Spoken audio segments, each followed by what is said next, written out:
Bismillahirrahmanirrahim. I am Dr. Mohibullah Wazir, and the topic is the third ventricle of the brain. Okay, to understand the third ventricle, first you look some points. Look, this is the medial surface of the cerebrum and diencephalon, and this you can see this is the corpus callosum, and this is the septum pellucidum.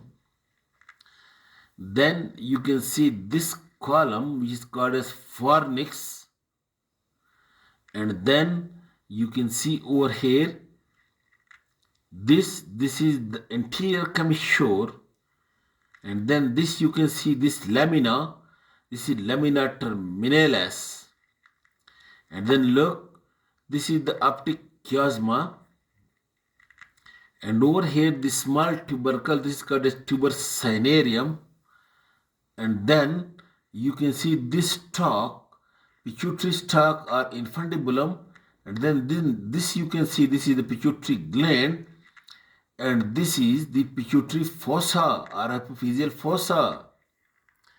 And then you go posteriorly, you can see this is the mammillary body, and over here is the posterior perforated substance, and then this is tegmentum of the midbrain, and then this is the cerebral aqueduct. And then you see over here, look, this is the posterior commissure, and this you can see over here, this is the pineal body. And then you can see over here on the undersurface of this fornix, this you can see, make it close, this is the pia mater or tilla choroidea with the blood vessels.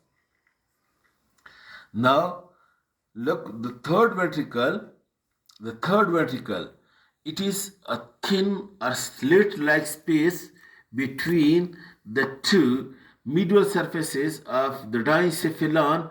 It is a thin slit-like cavity present between the two medial surfaces of the two diencephalon.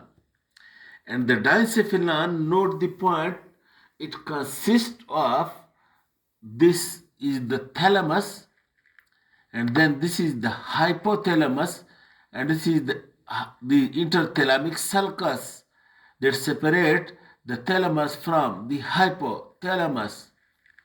And this nodule, this is the interthalamic adhesions that connect the two thalami, but it is not commissural. There is no exchange of fiber from one thalamus to another, but it is simple an adhesion between the two thalami. Alright. Now the third ventricle is just a slit-like space or thin cavity present between the medial surfaces of the two diencephalon. It is having, now note the point, look, this is anterior surface, and this is posterior, this is superior, and that is inferior. Now look, this third ventricle, this is the anterior wall of the third ventricle, and look, this is the posterior wall of the third ventricle or posterior boundary, and look, this is the roof of the third ventricle, and this is the floor of the third ventricle. Okay, and this, what you can see, this is the lateral wall on one side and the lateral wall on another side. Now let us describe the boundaries.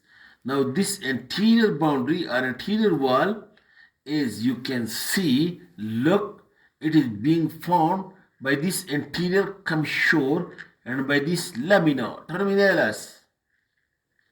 And this anterior end of this fornix, that anterior column of fornix, can also be included in it. This is the anterior wall.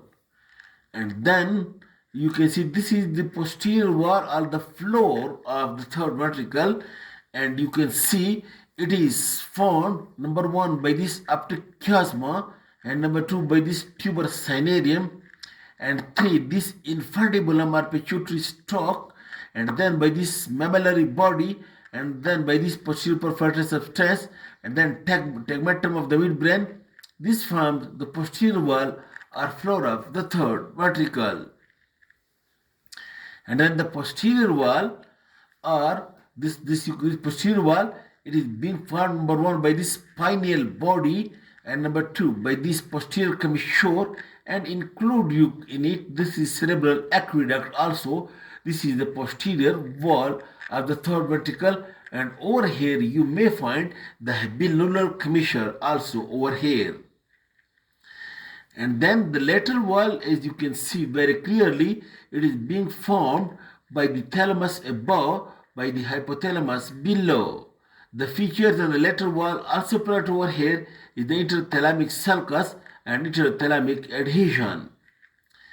These structures form the lateral wall, and the roof of it is being formed, you can see, by the fornix, and present over here deep to the fornix or inferior fornix, you can see this pia mater with the blood vessel, which we call it as stilla choroida, and it is being responsible for the formation of the CSF over here.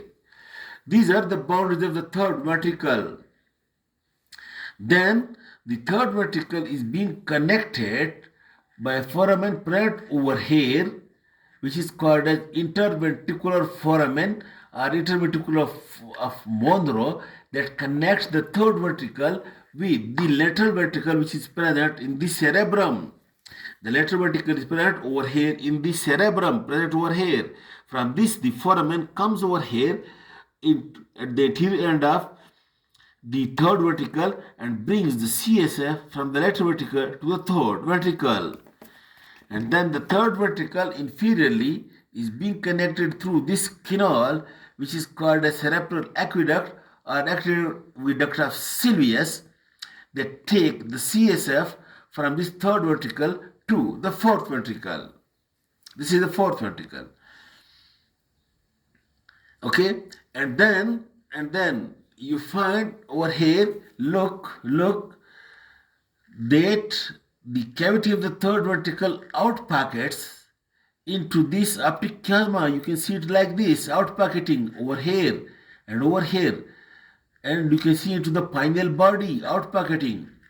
Outpocketing or recess by definition is the outpocketing from the main cavity is being called as a recess of that cavity. And the good example of it is, the mihrab from the masjid, in which the main cavity there is an outpocketing. In the same way, in the human body, the main cavity is somewhat outpocketed. In this way, the third ventricle is also having outpocketing.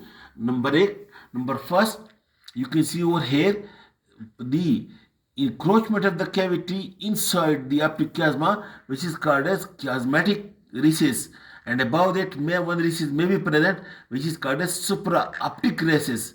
And then this is the optic recess. And then one cavity, you can see it passes into the fundibulum. This is being called as infundibular recess. And then one you can see over here into the pineal body. This is the pineal recess. And suprapineal recess may also be present. In this way, many outpocketing from this main cavity into different parts, that is being called as the recesses being present from the cavity of the third ventricle. I think this is all about the third ventricle, and I hope it would be clear to you. Thank you very much.